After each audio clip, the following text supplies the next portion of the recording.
Buenos días a todos, todavía son días aquí en México, las 11:14 justamente. Buenas tardes y buenas noches. Soy Pilar Carreiro, la Junquic. Estoy aquí para estar contigo. Yo soy otra tú. Y bueno, el día de hoy, como lo hemos prometido, tenemos la cuarta parte de este ciclo de conferencias llamadas, les hemos llamado temas de divulgación en base a las culturas y patrimonio del México antiguo.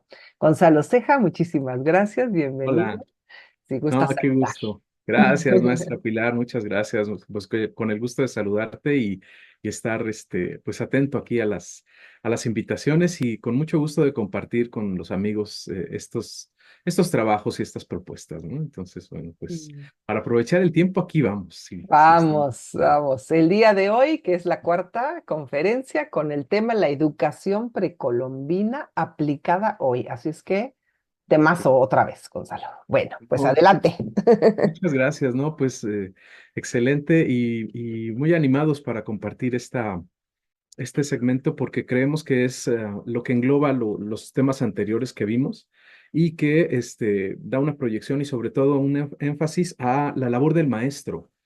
Está muy interesante la propuesta desde la visión del pasado para ver la importancia que le daban al maestro. Entonces, bueno, pues como hemos venido eh, anunciando en este ciclo de charlas, de conferencias, eh, y ajustados al modelo educativo este nuevo que está proponiendo la SEP, se dividió en cuatro bloques y ya vimos tres de ellos, ¿no? Ya vimos sobre el lenguaje, el pensamiento científico y los conocimientos también que son importantes para la formación de mejores seres humanos, la ética, la naturaleza y las sociedades. Vimos un poquito la visión desde la óptica de nuestros antepasados con el ejemplo de la piedra del sol donde aparecen los animales y el gran cuidado que tenían sobre la naturaleza, su estudio, su observación y su aplicación. Ellos tenían ese entorno que nosotros lo podríamos entender como algo sagrado,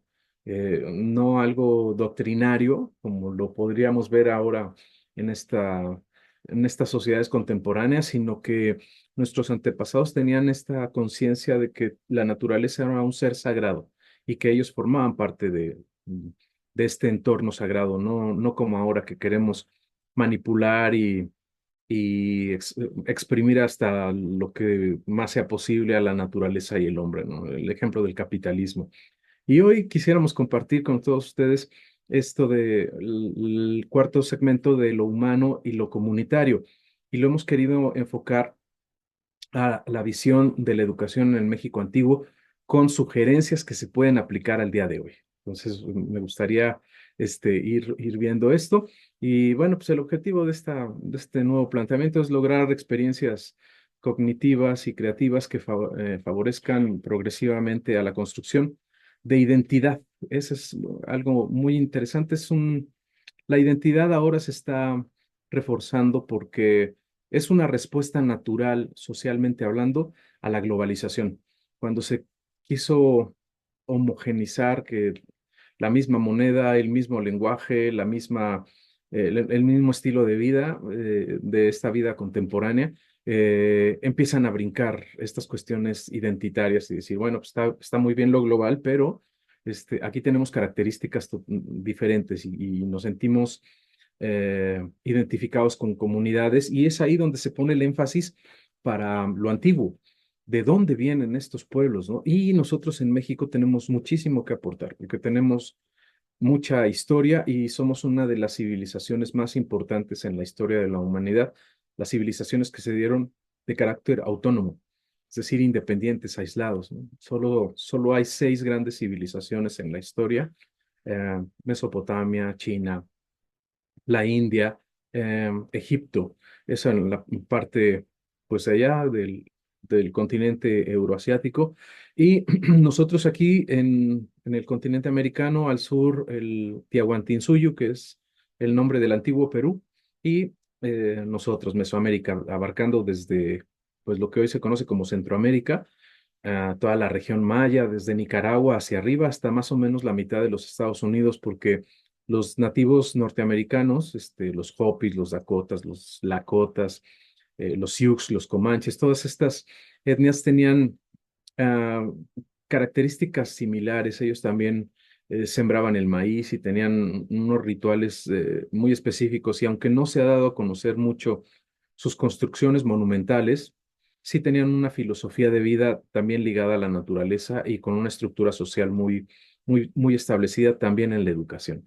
Entonces, esto de la identidad nos hace eco aquí en estas charlas y por eso queremos compartir estas sugerencias, ¿no? Porque también la identidad te da sentido de pertenencia y el compromiso ético para la satisfacción de las necesidades humanas. Entonces, ahí también pensando que el arte no es un lujo, la cultura no es un lujo, es una necesidad. Y ahora también lo podemos enfocar desde un derecho. Entonces es también la parte donde estamos queriendo poner el acento eh, para llamar la atención de las autoridades de que este tipo de propuestas necesitan un, un contexto, unas características especiales para su difusión, para su divulgación, para que más escuelas y más personas tengan acceso a este conocimiento, porque nosotros creemos que lo estamos dando de una manera diferente, con un lenguaje accesible al gran público, dando un contexto, la información perfectamente bien sustentada, bien argumentada y pues como preámbulo a todo esto, alguna vez platicábamos aquí esto de la satisfacción de las necesidades humanas. Cuando las necesidades básicas humanas están cubiertas, es decir, la casa, el vestido, la alimentación, y una organización social más o menos estable, es cuando florece el arte. Y en nuestras comunidades, en nuestras culturas, como parte de nuestra civilización, esa es una constante. Eh, en Europa, por ejemplo, el Imperio Romano y todos estos imperios de conquista, de expander sus dominios, se han sustentado en las cuestiones de la guerra, ¿no? Y lo podemos ver con muchos países en el día de hoy. En Mesoamérica, en lo que se conoce como el Semanáhuac, esta parte que ya platicamos de Centroamérica a la mitad de Norteamérica, fue otra visión. Y aquí no se tienen registrados grandes periodos de guerra, sino que al estar cubiertas las necesidades básicas de estos pueblos durante muchos tiempo y muchas culturas y de diferentes regiones, se manifiesta en el arte. Entonces, lo podemos ver si vamos, por ejemplo, al Tajín y esas grandes construcciones, o si vamos al oeste de México y nos encontramos, por ejemplo, con las esculturas que tienen eh, de las tumbas de Tiro, por ejemplo, pues vemos hay una cohesión social muy interesante. Y si nos vamos a la región maya, ni hablar, o a la región zapoteco, mixteco zapoteca de Oaxaca, en fin, o sea, tenemos, el plano es tan amplio y en todos prevalece una cuestión de un arte muy refinado en muchas cuestiones, no solo las cuestiones estéticas, sus esculturas u otras piezas, sino también en la cuestión de la cerámica, sus grabados, sus dibujos, son parte de un trabajo muy fino, que si estuvieran estos pueblos sometidos a la tensión o a la crisis como estamos nosotros ahora, oprimidos de guerras, no podría haber florecido esto. Entonces, esa es una parte muy importante que queremos resaltar, pues para distinguir y para sustentar este tipo de propuestas que están enfocadas ahora a la educación. Entonces, bueno, pues miren, aquí tengo una colección de fotografías de mi trabajo eh, con referencia a lo comunitario. Este, Estoy reactivando la actividad con esta escuela que está allá en Tlalpan. Muy interesante porque la mayoría de sus alumnos son hijos de investigadores, de artistas, de diplomáticos, de gente de la política, pero a un alto nivel. Y entonces estos niños han crecido en un entorno muy distinto a una escuela normal. Entonces, aceptan muy bien esta cuestión de las nuevas propuestas educativas. Por ejemplo, esas fotografías son de un día del niño.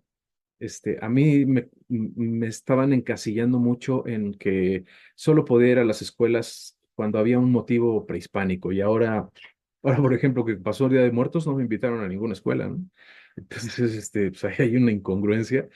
Y en este caso, el Día del Niño, hicieron un festival con una pasarela, entonces podían ir los niños disfrazados de lo que quisieran o pudieran. Y como regalo fue el concierto que les ofrecimos como parte de sus festejos. Y pues vean, ahí no hay ningún truco, ahí no hay ningún filtro en la fotografía. Es una alegría auténtica cuando la música se utiliza como una herramienta pedagógica y mediante el juego. Y esta gran ventaja que tiene la música también de la integración. Por eso hacemos énfasis ahora en este objetivo de lo comunitario. Y teniendo en cuenta que los avances tecnológicos y esta sociedad cada vez más nos acorralan a lo individual, lo vemos, por ejemplo, en la música, ¿no? La música que la mayoría de la gente escucha, o lo que se puede llamar como música, o que ellos entienden como música, es solo una persona que anda balbuceando quién sabe qué cosas, porque ni siquiera la dicción está cuidada, ¿no? Y entonces eso va aislando. Cada vez veo más gente en la calle que trae audífonos, aislándose de todo eso. Pues puede ser un escudo contra esta amenaza tan fuerte que tenemos en las grandes ciudades del ruido y, y de todo este caos, de toda esta dinámica en la supervivencia. Ah, pero eso nos aísla, eso nos mantiene alejados. Y contraponiendo a esa propuesta están las otras fotografías de bandas de Oaxaca, bandas de aliento, bandas filarmónicas, porque allá es como parte de un trabajo, como parte de una de las organizaciones sociales. Desde muy jovencitos, en muchas comunidades de Oaxaca se les empieza a acercar a la música. Y entonces ahí tienes que interactuar con otros seres humanos, otros individuos, y se ve el enfoque al trabajo en equipo. Entonces te da una satisfacción muy hermosa, te hace ese sentido de pertenencia y esa es una característica de la que he encontrado en la música precolombina. Entonces por eso estas ilustraciones, ¿no? Este, algunas veces que he tocado en el Zócalo, ese día fue algo muy impactante. Fue una fundación suiza que estaba organizando ahí un convenio de buenas relaciones entre México y Suiza, o Austria, no me acuerdo bien, pero era un país así de estos. Y pues la gente estaba regada en el Zócalo, ¿no? Y había otro tipo de música, pero no, la gente no estaba poniendo atención. Y cuando empecé a tocar, pues ya vean, la muchedumbre se acercó a ver qué estaba sonando, ¿no? Entonces, es eso, es este trabajo de que el arte nos devuelve la condición humana, nos humaniza. Y como último ejemplo es esta fotografía, esta de acá del recuadro de abajo a la derecha. Fue una invitación que me hizo mi querida y extrañada amiga Silvia Ramos en San Luis Potosí, ah, que la pandemia me la arrancó, pero me la arrebató, pero hicimos muchas cosas muy bonitas y dentro de los trabajos culturales que logramos concretar fue que me invitó para hacer un concierto con un grupo de niños ciegos. Y pues yo iba enfocado a eso y bueno, ver cómo les podía presentar esto, porque ellos tienen muy afinado el sentido del oído y a la mera hora pues se colaron también, porque los invitaron unas personitas con síndrome de Down. Entonces, la respuesta que tuvieron los chicos, con géneros y tratamientos y maneras de acercarse muy distintas, estilos de vida muy distintos, la música nos unificó. Entonces, por eso quise poner este ejemplo y estos ejemplos y que conllevan al objetivo que tengo desde hace más de 35 años, ¿no? Que con esta música estimulamos las experiencias y la estética mediante explicaciones y con ejemplos sonoros. Eso es muy importante para que la gente vaya reconociendo estos instrumentos. Entonces, bueno, pues esta es la parte que estamos queriendo proponer, am, y crear con este tipo de actividades experiencias. Los estímulos auditivos que ahora están pues muy empobrecidos con lo que les digo. estas partes, cómo influyen en estos tres aspectos, los pensamientos, los sentimientos y las sensaciones.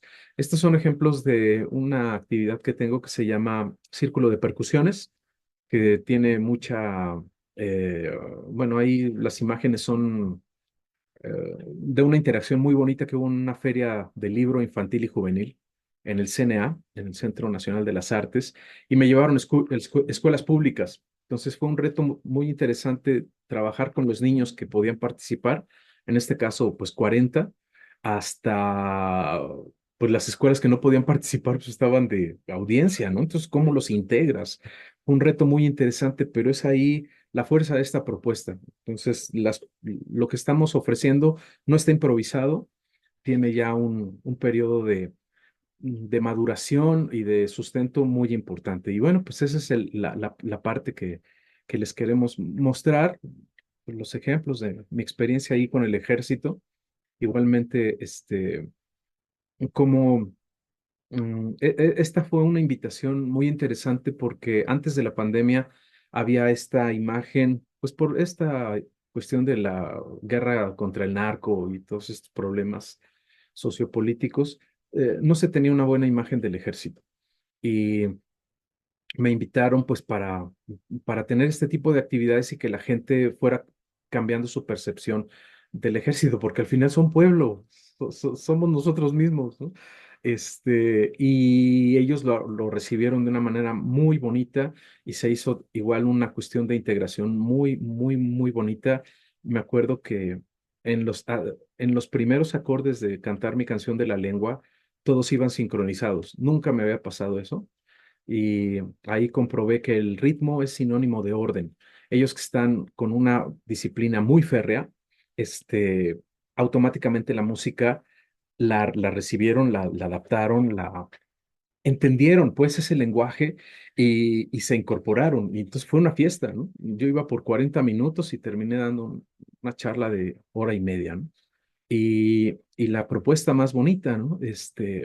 Que del general Barragán, que era el director de la Escuela de Ingenieros Militares, de proponer esto en todas las escuelas del ejército para hacer un censo al interior de las Fuerzas Armadas para tener, a partir de la canción de la lengua, un censo e identificar qué persona habla zoque, qué persona habla mayo, qué personas hablan, qué integrantes del ejército hablan náhuatl, o maya peninsular, y hacer un censo y tenerlo a la mano en el plan de N3. Es muy importante cuando hay un desastre de este tipo, que llegue gente que hable el mismo lenguaje.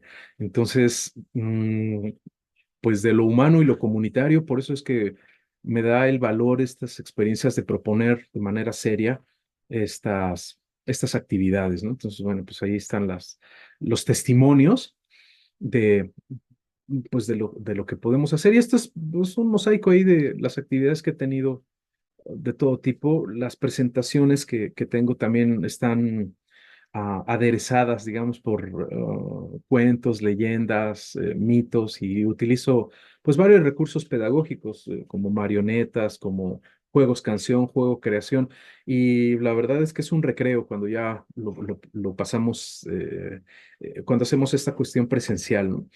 Esta cuestión de la tecnología pues apenas me alcanza para divulgar un poquito el sustento, no es el mismo impacto que cuando se está en vivo y como ven, pues están plagadas de diferentes grados escolares. Entonces, esto no tiene una segmentación o una exclusividad para cierto público, al contrario, ¿no? Tiene esta apertura universal y bueno, pues ese es más o menos un ejemplo de mi quehacer y el enfoque que he encontrado para dentro de la historia del México antiguo en la educación es lo que quisiera presentar, pero pues un comentario ahorita de la maestra, ¿qué Pues te nada, parece? como siempre agradecerte, ¿no? Por compartir todo esto para que, pues sí, cambiemos ese enfoque, ¿no? Sí, De ese sistema educativo tradicional que tenemos ahora tan enfocado, tan sí, dejando fuera, ¿no? Lo que es el sí, arte en todas sus formas y manifestaciones. y sí, que pues al contrario, ¿no? Tanto el arte como lo que dices, la parte humana y comunitaria, ¿no? exacto, Las, sí, sí, las sí, dos cosas, así es que gracias por sí. esa labor. No, pues ante en esta sociedad tan deshumanizada, solo el arte nos puede devolver las características que nos vuelven seres humanos. Y ahora con esta cuestión de esta lucha con la tecnología, de que se parece que se quieren deshacer del ser humano y solo algunos volverse superhumanos, cobra más fuerza esto, porque la humanidad, pues estamos viviendo este cambio, ¿no? Donde la tecnología está irrumpiendo de una manera muy fuerte y cambiando nuestros hábitos, pero lo que nos ha hecho humanos es esa sensibilidad, ese verte reflejado en el otro. Y esto yo lo encontré en la educación precolombina de una manera muy, muy seria, muy humana. Ahora políticamente eh, apenas empieza a, como a vislumbrar un poquito esta cuestión que dicen el humanismo mexicano. Y pues son ideas de pensadores, desde Octavio Paz y varios intelectuales hasta intelectuales contemporáneos, ah, donde hacen un énfasis sobre las características de la cultura mexicana, pero yo en este trabajo encontré algo mucho más profundo que se aplica a cualquier este, filosofía y pues sugeriría que nos manejáramos con cuidado porque si es una ideología, una nueva ideología política, utilizar nada más como eslogan el humanismo mexicano, corremos el riesgo de no llegar tan lejos. Si nos abocamos a la filosofía, ahí sí la cosa está mucho más interesante y es lo que les quiero pues, presentar ahorita, ¿no? Entonces, Adelante, sí, sí, gracias. Gracias. gracias, maestra. Voy a compartir pantalla para que vean las ilustraciones y de dónde nace esta iniciativa. A ver, permítanme. Esta iniciativa, nace del libro de la filosofía náhuatl estudiada en sus fuentes de don Miguel León Portilla, que fue su tesis doctoral allá en los 50. Entonces, leyendo ese libro, que ha tenido muchas reediciones, encontré un hilo conductor muy bonito a partir del concepto de la educación que se tenían en el México antiguo, ¿no? Esta es una frase que me gusta mucho, atended al tambor y a la sonaja. Ese es un difracismo en náhuatl, quiere decir la música espiritual, la música sagrada o la música que trae un mensaje sagrado. Atended al tambor y a la sonaja, es un difracismo. Al canto y al baile. Y con ellos despierta el pueblo. Qué interesante, ¿no? Ahora que nos quieren dormir, qué interesante, ¿no? Entonces, por ahí se entiende por qué estas propuestas artístico-musicales no están llegando a la masa. Eso también es importante hacer el énfasis, porque la masa no está, están adormilados, están como zombies. Entonces, cuando les empiezas a cambiar por medio del sonido y de los contenidos sónicos y de otros tipos de mensajes, entonces la conciencia cambia. Entonces, yo es lo que he estado pues analizando y de esta manera se da placer al dueño del universo. Entonces, aquí vemos cómo la traducción no habla de un Dios, es otro concepto, es otra cosmovisión, ¿no? Entonces, bueno, pues tenemos esta imagen. Esta imagen es del Códice Florentino y habla de los banquetes que hacían cuando regresaban los comerciantes, los mercaderes, que iban muy lejos en caravanas, que tardaban meses para traer productos y ya una vez que llegaban al centro de México, Tenochtitlan, pues eran recibidos como héroes, se les ofrendaban, se les regalaban cosas muy finas, cosas de oro, mantas muy finas y se hacían banquetes grandísimos y ahí de eso habla esta imagen de la música y aparecen los músicos, unos en una mano llevan sonajas y en otra llevan abanicos.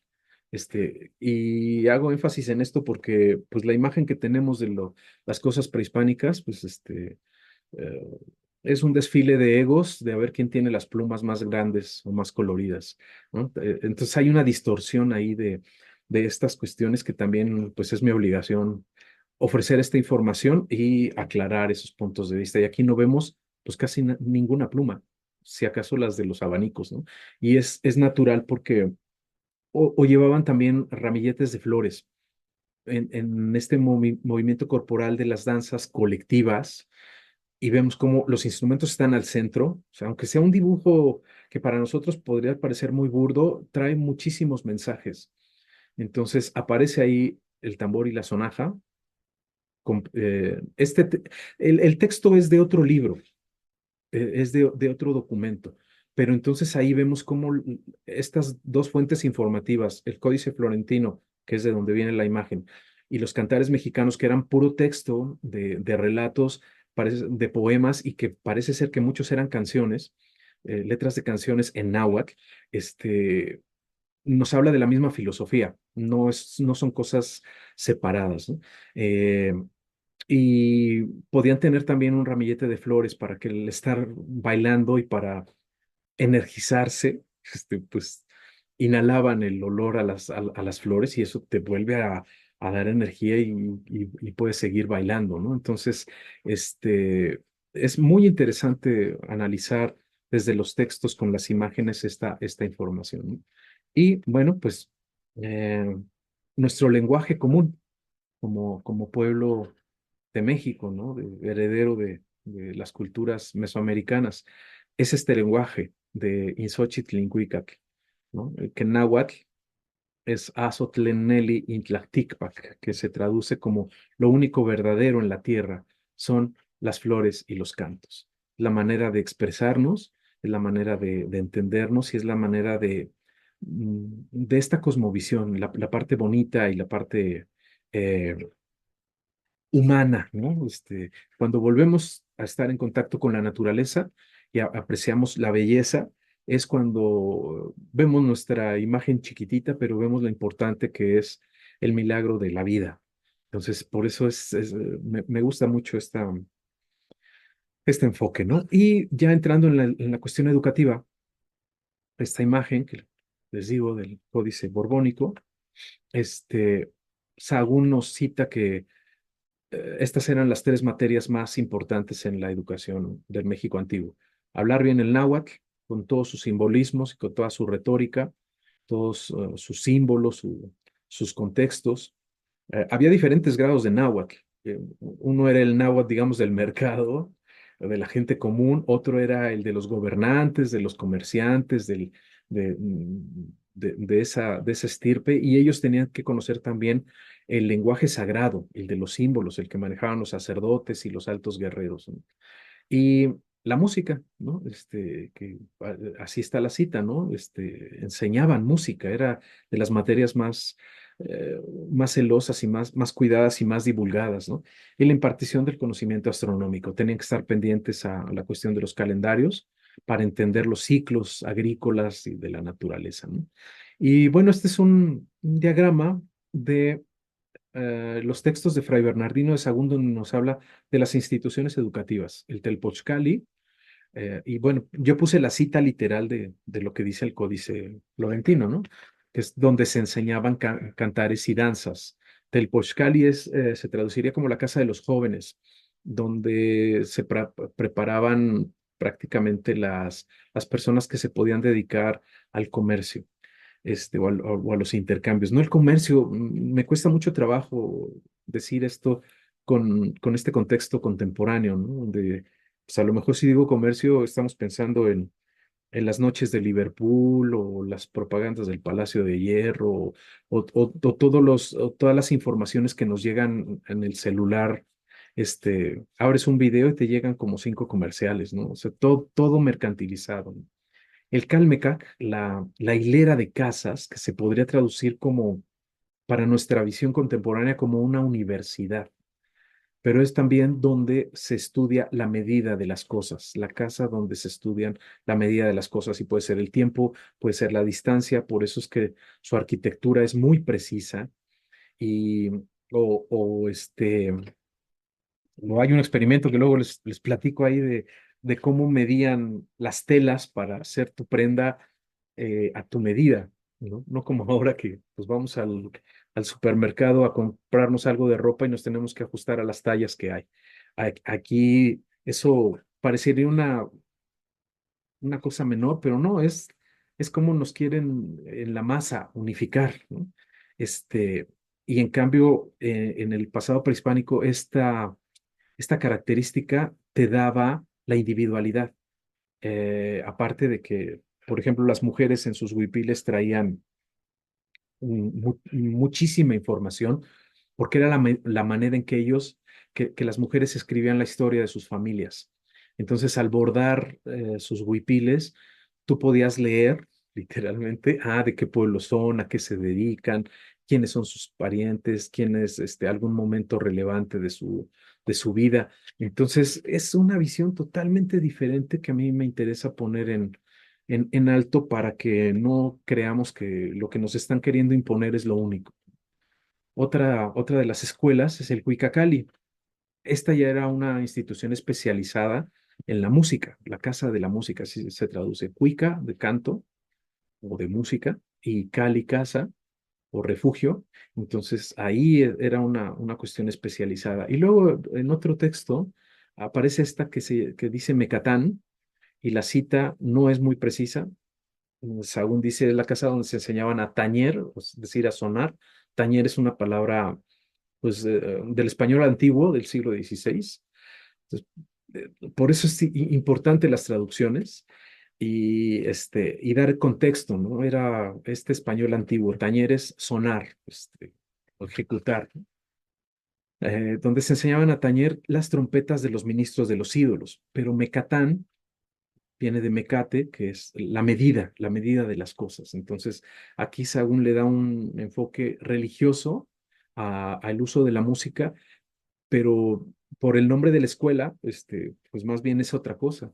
Y el ritmo es la forma el orden en el tiempo en que llevan la ejecución musical. Entonces, tiene mucho sentido que se llame Mecatán si se especifica que es el ritmo, pero hay una imprecisión en la traducción de que pues, era una escuela exclusivamente para enseñar música religiosa, ¿no? Y bueno, aquí les ofrezco una serie de nombres que eh, son para llamar, para nombrar, para distinguir a los maestros. Estos textos son del libro de la filosofía náhuatl, porque la educación está presente en todo eso y entonces al hablar de conceptos filosóficos, estamos hablando del pensamiento del ser humano más alto. Ah, Don Miguel León Portilla en varias de sus conferencias, que están muchas en YouTube, y cuando empieza a hablar de la filosofía náhuatl, él pone a estos pensadores del México antiguo a la altura de los griegos. Nosotros ahorita en nuestra sociedad, pues la filosofía, cuando hablamos de filosofía, luego se van a la cuestión griega, ¿no? Y al principio de las cuestiones romanas, pero él pone a la altura de estos pensamientos y de este saber tan profundo a los filósofos nahuas. Entonces, este concepto de Teixcuicatiani, que se traduce que a los otros una cara hace tomar. Es decir, el maestro o también las personas mayores en esta sociedad eh, van puliendo a los jóvenes para que tomen un rostro. Y eso es otro difracismo en el náhuatl que es el rostro y el corazón, que se podría traducir a términos nuestros hoy como la personalidad. Entonces ahí está el equilibrio entre los pensamientos y los sentimientos. Y en este caso, la formación en las escuelas con este distintivo de esta palabra, Teixcuitiani, hace énfasis de la disciplina que tenían para ir descubriendo este rostro en los jóvenes como parte de su personalidad, ¿no? Entonces hay De estos ejemplos tengo varios, ¿no? Porque cita varias palabras. Al final de este libro trae un glosario de términos y es ahí donde aparecen estos conceptos, ¿no? Teixtlamachtiyani es otra manera de mencionar al maestro, que a los rostros de los otros comunica, así está la traducción, la sabiduría sabida, pero se traduciría, o la idea que quiere dar a entender León Portilla es la tradición, como la transmisión, es lo que quiere decir tradición, la transmisión de los conocimientos tenían un profundo sentido humano y con esta imagen del rostro, cuando se hace el énfasis de que cada individuo es importante, no, no la masa, ¿no? Hay otro término, todos estos son para distinguir al maestro, ¿no? Son para decir, bueno, es que aquí está el maestro. ¿Y quién es el maestro? Ah, pues este Teishtomani. ¿Y qué quiere decir? Que desarrolla los rostros ajenos. Entonces, ahí la clave está en desarrolla. Es un trabajo, es como ir puliendo la piedra, es como ir bordando hilo por hilo, ¿no? Es un proceso, ¿no? Y ellos estaban muy claros de esta labor, ¿no? Y se ve en el arte, por eso pongo imágenes, de lo refinado que tenemos del arte, pues de lo que nos queda, pues, ¿no? Las cosas de piedra, pero seguramente en madera y en otros elementos que orgánicamente no se pudieron preservar, debieron haber alcanzado un nivel altísimo, ¿no? O este otro concepto, Tetezcahuiani, este, Tetezcahuiani, que a los otros un espejo pone delante. Esa es la labor del maestro, desde la imagen náhuatl. Es decir, el alumno está queriéndose desarrollar y le pone un rostro para que él mismo se lea, él mismo se reconozca, él vea todos sus potenciales. Entonces, en este sentido del espejo, es, es irte reconociendo qué son los valores que puedes desarrollar para contribuir a la comunidad. Entonces, este concepto se me hace fantástico porque no tiene nada más un aspecto individual, sino que esa es la semilla que tiene que desembocar en en el trabajo de la comunidad. Entonces, es otro nombre para distinguir al formador de personas. Y bueno, contrastando con estos conceptos de maestros, esta frase que a mí me gusta mucho de don José Muñoz Cota, que fue uno de los, pues, de los intelectuales y diplomáticos más importantes que tuvimos. Él era ya del norte de, de Durango, me parece que era. Ah, tiene esta frase en uno de sus libros que se llama Cartas. Hay similitud entre dos quehaceres, sembrar los campos y educar a los niños. Él habla muy bonito en este libro de las cartas, y felicita a un joven, Miguel León Portilla, por esa publicación, porque él distingue y se da cuenta de que sus conceptos fundamentados en el México antiguo tienen mucho que ver con la educación. Ese libro de cartas hace mucha mención de los aplausos pues, que le da don Miguel, don José Muñoz Cota a León Portilla por esos aportes, porque entiende que la filosofía náhuatl está sustentada en la naturaleza, en la cuestión agrícola, y ve este paralelismo, sembrar los campos y educar a los niños. Hay temporadas, son procesos, hay que escoger la mejor semilla, hay que saber seleccionar, hay que saber en qué momento sembrar, en qué momento recoger y en qué momento hacer la pausa. Por eso puse esta imagen de un maizal viendo al amanecer, ¿no? Entonces, y bueno, esta otra frase también de José Vasconcelos, hay muchos que pueden o no estar de acuerdo, pero esta frase para mí es muy ilustrativa, ¿no? Educar es transmitir el entusiasmo. Entonces, si algo te conmueve, si algo te hace sentir pleno, si algo es una voz interna que te produce una dinámica diferente y la satisfacción de sentirte vivo, y si eso lo compartes con otros, ah, bueno, pues ahí estás educando, ¿no? Ese entusiasmo se transforma en un contagio de algo valioso. Entonces, bueno, pues eso es lo que yo pretendo hacer con la música y sobre todo este tipo de música, ¿no? Ah, esta es una labor muy grande no tiene fin. Cada vez va saliendo más información. Es un universo muy, muy amplio, ¿no? Ah, en una feria del libro en el Zócalo, literalmente de la basura, del bote de basura, saqué un ejemplar de un catálogo de piezas que tienen la colección JP Morgan. ¿Qué es eso? Pues los banqueros de los más poderosos de la banca norteamericana. Tienen una colección de piezas prehispánicas. Ellos tienen una forma de respaldarse en su valor monetario, con piezas de arte y tienen muchas cosas de nosotros, ¿no? Entonces se me hace muy interesante pues este aporte de no solo ver lo que tenemos en los museos, sino todo lo que, todas estas piezas artísticas que andan regadas por el mundo, quizás saqueos y quizás regalos, el mercado negro, no sabemos, ¿no? Pero la particularidad de esta pieza, que me gustó mucho, es que es una flauta. El hoyito que se ve ahí es para modificar el sonido, pero tiene tres músicos y los tres están cantando y los tres están juntos, ¿no? De lo comunitario, se va entendiendo, ¿no? Están tocando todos instrumentos de percusión, un tambor, un raspador, una sonaja. Este, entonces, y los tres están cantando. Entonces, ¿qué es eso? Trabajo en equipo, trabajo en equipo. Y bueno, pues ese ha sido pues mi labor, mi propuesta, eh, mi sugerencia para esta cuestión educativa con pues todas estas experiencias. Y pues bueno, para ilustrar un poquito, aunque sea de manera documental, esta, eh, esta propuesta, ah, una de las bases o la guía principal de mi investigación que me ha abierto las puertas con orquestas en los eventos estos políticos religiosos como la canonización de Juan Diego, todo eso, viene de esta investigación de 1933.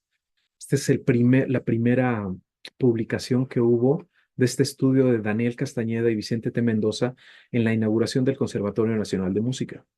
Ellos estudiaron los instrumentos que tenían a la mano y es un tabique grande y ahí es donde está sustentada mi parte de mi investigación, ahora enriquecida con pues, los nuevos descubrimientos, los nuevos estudios que se han hecho a instrumentos o a las fuentes informativas que nos hablan de este quehacer y es lo que estoy dando como soporte para mis presentaciones. Entonces, en este libro vienen citadas, son 5 fuentes informativas y yo incorporo una más. Este es mi aporte, ¿no? Estas son las fuentes informativas. Los instrumentos originales, hay muchísimos, son incontables. Esta es la sala mexica, donde en una parte tienen estos instrumentos. Las bodegas de los museos, sobre todo del Museo Nacional de Antropología, están llenas de otras piezas.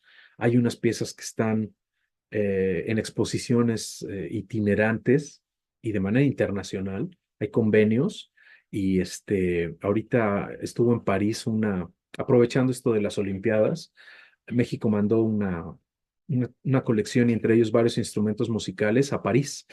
Y y otros pues están en exhibición y otros están en las bodegas y otros están con los especialistas, por ejemplo, haciéndoles estudios con luz ultravioleta o rayos ultravioleta para ver el interior. Otros están estudiando los materiales con que están hechos para saber su periodo, para saber más o menos sus técnicas de construcción. Y otros están expuestos como esto, ¿no? Aquí vemos alientos de barro, silbatos, flautas, ocarinas y arriba colgados en la pared están los raspadores. Los raspadores que se ven a la izquierda, los que están así en diagonal, son de hueso humano, de distintos huesos humanos. La mayoría son fémurs, el, el huesito que tenemos entre la cadera y las rodillas es el hueso más largo que tenemos y lo utilizaba mucho como raspador. Me voy a regresar tantito a la imagen de los músicos, pero vean cómo tiene un raspador. Ese quizás sea de madera o de cualquier otra. de hueso, ¿no? Más adelante a ver si veo el de costilla de ballena. Tenemos un ejemplar de raspador de costilla de ballena. Y el otro es de una cornamenta, me parece que es de un venado. Entonces, bueno, esa es una de las fuentes informativas. El estudio de instrumentos originales. Aquí estoy, una vez que me permitieron sonar y ver unos instrumentos que están en exhibición en el Museo de la Zona Arqueológica de Xochicalco. Y ese es un caracol múltiple. O sea, tiene varios orificios para sonarse al mismo tiempo. Quiere decir que lo tocaban varias personas al mismo tiempo. Otra vez lo comunitario. Ah, sí, miren, sí está el raspador de hueso.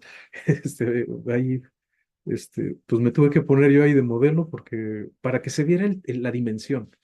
Es una costilla de ballena. Se encontraron dos ejemplares y uno de ellos está en Monte Albán y el otro está en la sala mexica no, perdón, en la sala de las culturas de Oaxaca en el Museo Nacional de Antropología. Y vean cómo le tomé el detalle a la parte donde está rayada y es que parece ser que se interpretaba por varios músicos, más músicos chiquitos o bajitos o niños.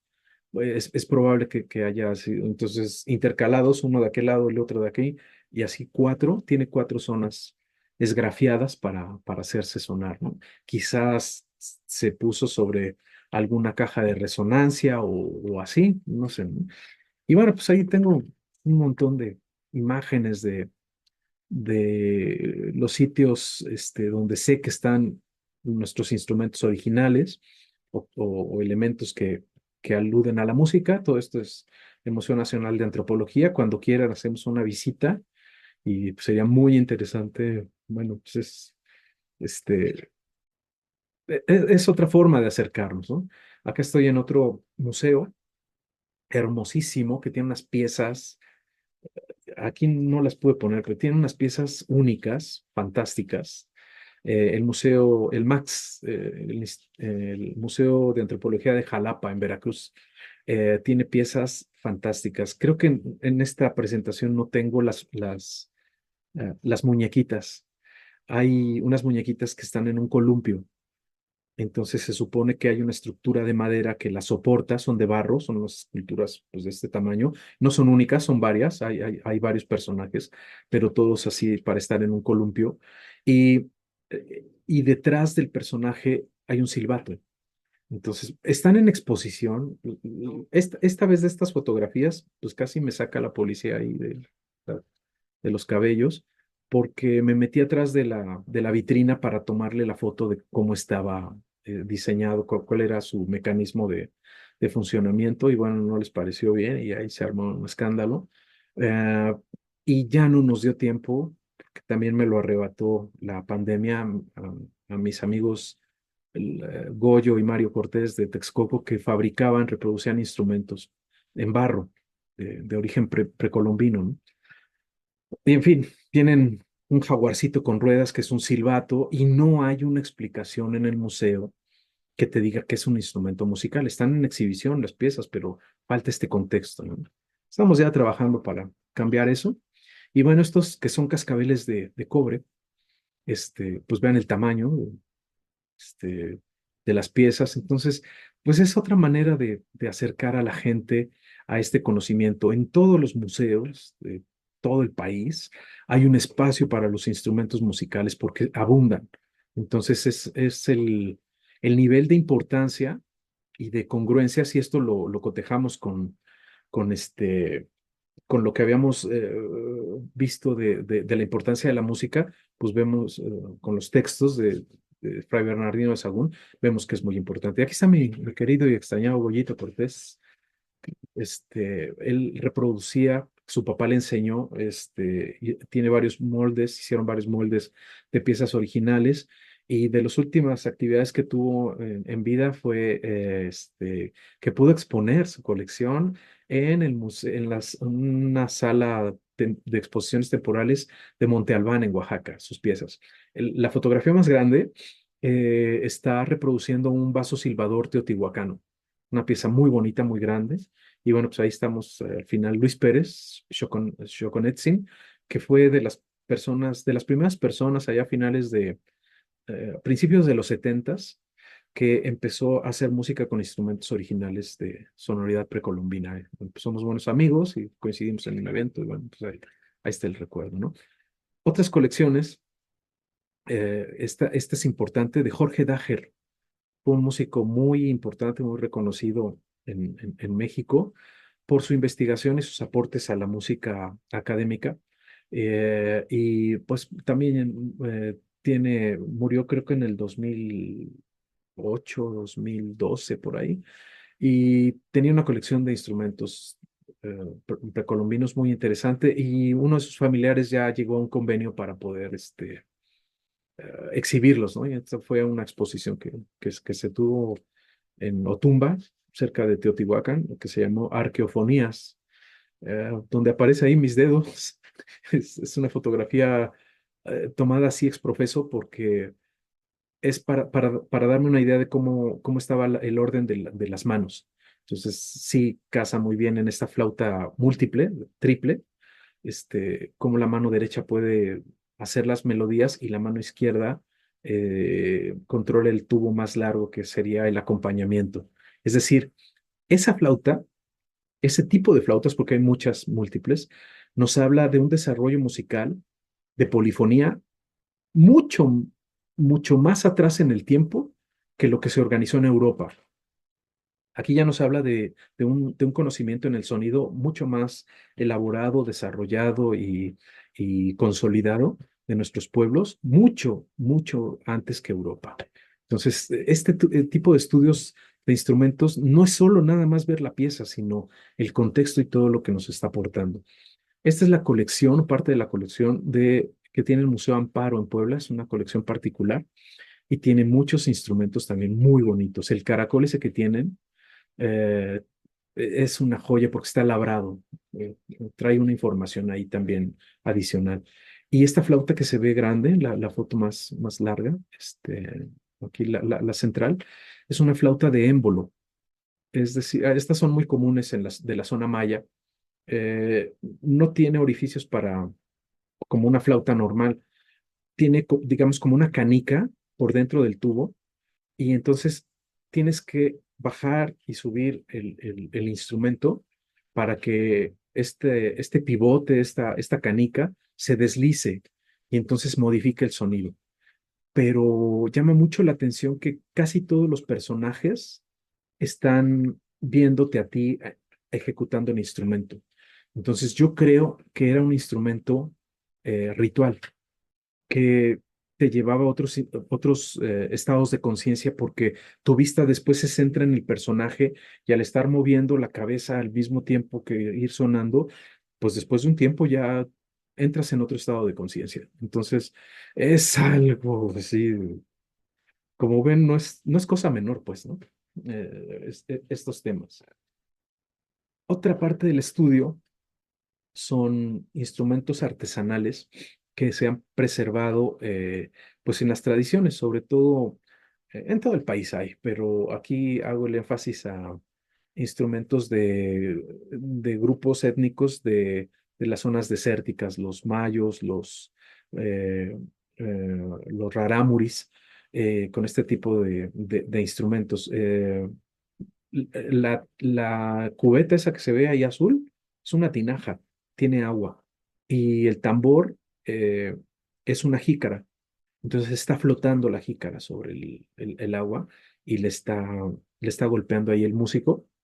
Es un sonido muy, muy suave y que se asemeja mucho al latido del corazón. A mí me dio mucho coraje y por ahí debo tener eh, un comercial que sacaron una vez, haciéndose los interesantes, los televisos, donde presentaban la danza del venado. Esa es la orquestación que acompaña en la música la actividad de la danza del venado. Y se ve al músico que está golpeando ahí eso yo creo que se lo dijo la producción, ¿no? Y se ve que está salpicando. Eso es imposible. Cuando le golpeas fuerte a este tipo de tambores, no produce sonido, produce un ruido. Eso es muy sutil, muy sutil.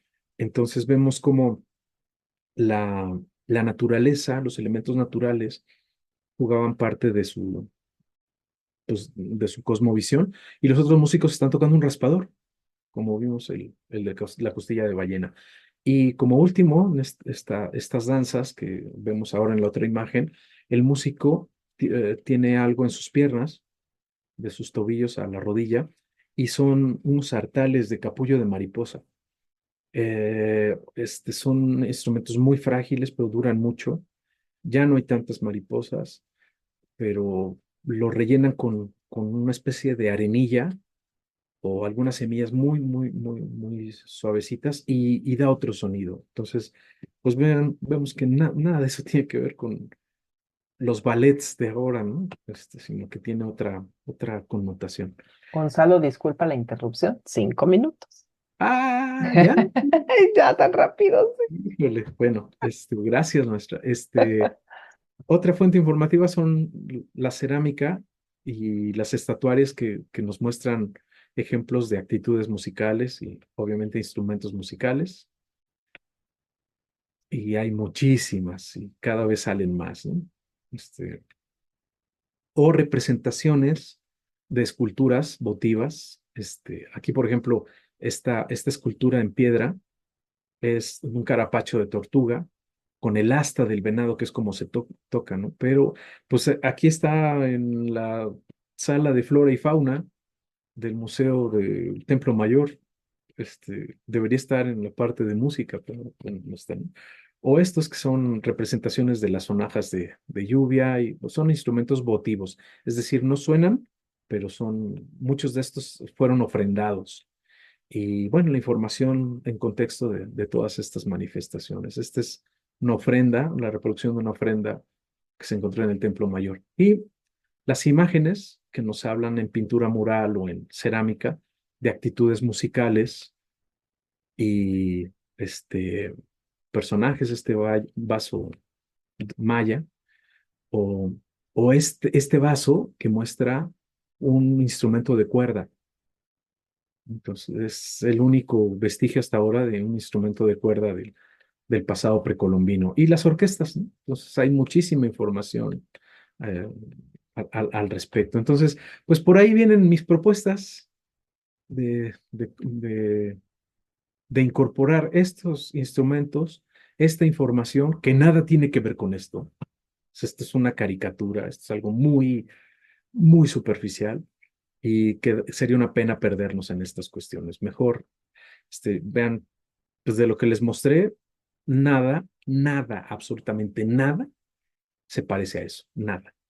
Entonces ahí tenemos una distorsión muy fea y bueno, pues esperemos que haya la oportunidad de tener una presentación pronto con ustedes. Y bueno, esta es ya la última fuente informativa, los textos de los cronistas, que como ya vimos hablan de la importancia de la música en el pasado precolombino. Lo dice Florentino y otra vez, con esta voy a cerrar para hacer como empezamos, ¿no? Atender la música del tambor y la sonaja, ¿no? Que es, digamos, la manera en que nuestros antepasados reconocían el arte y la importancia de este elemento que nos devuelve la condición humana. Así es que, bueno, pues así cerramos esta parte, ¿no? De lo humano y lo comunitario, vemos cómo la música aporta esos elementos. Sí, ay.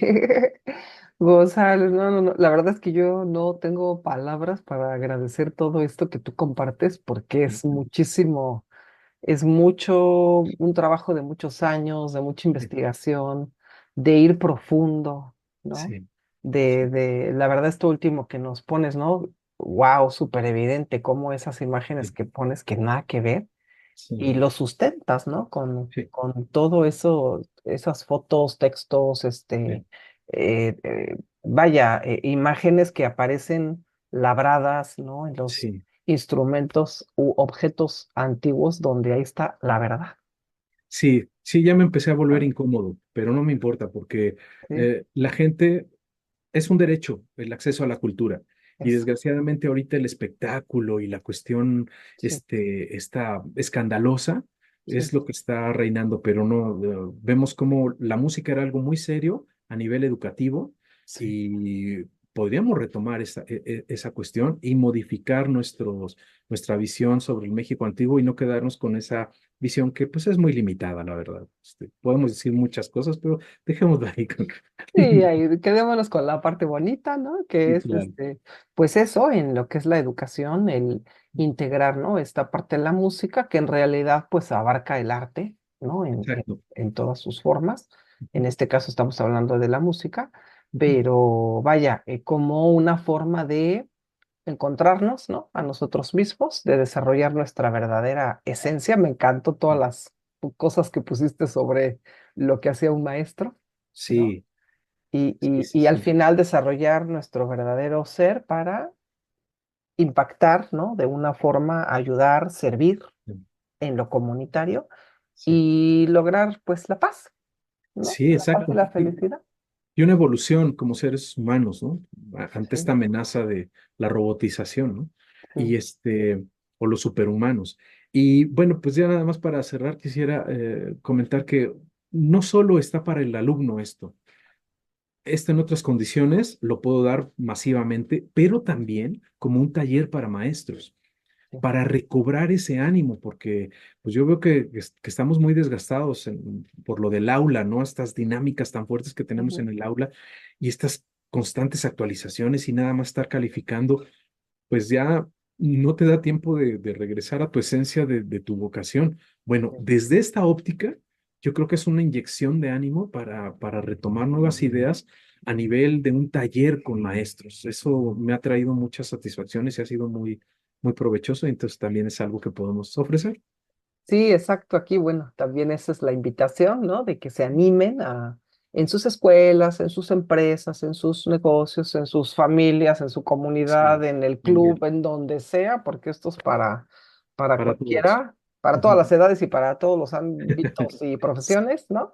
Sí, Se así es. animen pues a contactar a Gonzalo para que, imagínense poder llevar estas experiencias a sus espacios Ujú. pues tan ricos, ¿no? En cultura, en información, es que no hay Está más, o sea, completo.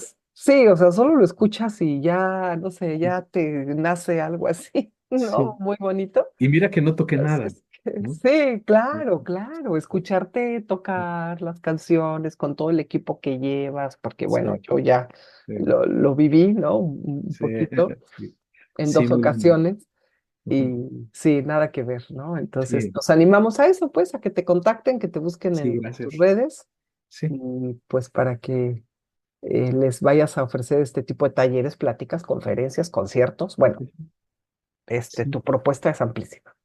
No, y yo celebro esta apertura de esta educación tan abierta, esta apertura que tienen ustedes para incorporar otro tipo de saberes que vienen a enriquecer a lo que ya conocemos. Pero aquí te vuelves diferente, es otra manera de abordar las cosas y siempre es enriquecedor. Entonces, pues yo te agradezco mucho el espacio, he disfrutado mucho estas 4 sesiones y bueno, Gracias a ojalá que ti. nos encontremos pronto de nuevo para seguir ahondando en estos temas sobre la educación. Sí, pues gracias a ti, gracias por todo lo compartido, que de verdad no tiene, es invaluable, es demasiado el valor que tiene. Y pues gracias a ti, gracias por tu tiempo. Y bueno, pues cerramos este ciclo hermosísimo, exacto. Yo también lo disfruté mucho, Gonzalo, aprendí muchísimo. Qué bueno. Y bueno, pues estén pendientes de un próximo ciclo, Sí, de conferencias, ¿no? sí, Además de, pues, lo que puedan por ahí sí. contactar a Sí, Gonzalo. fíjate que seguro me Gracias. van a empezar a buscar porque en febrero es el Día de la Lengua Materna y Que tengo una propuesta muy fuerte. Entonces, si quieres, hacemos eso. esa próxima invitación para estar pendientes ahora sobre las lenguas originarias. Perfecto. Ay, hermosísimo. Muy Sí, bien. Bueno, muy pues bien. listo. Damos por Muchas concluido. gracias. Gracias, gracias a ti, Gonzalo. Gracias por todo. Nos vemos Esperemos muy que lo pronto. hayan disfrutado y que hayan aprendido muchísimo, así como pues yo aprendí. Muchas gracias. Y Soy hasta muy Pilar. pronto. Gracias, Pilar Carreiro, la Junkik. Estoy aquí para estar contigo. Yo soy otra tú, Lakesh. Gracias por escucharnos. Bye, bye.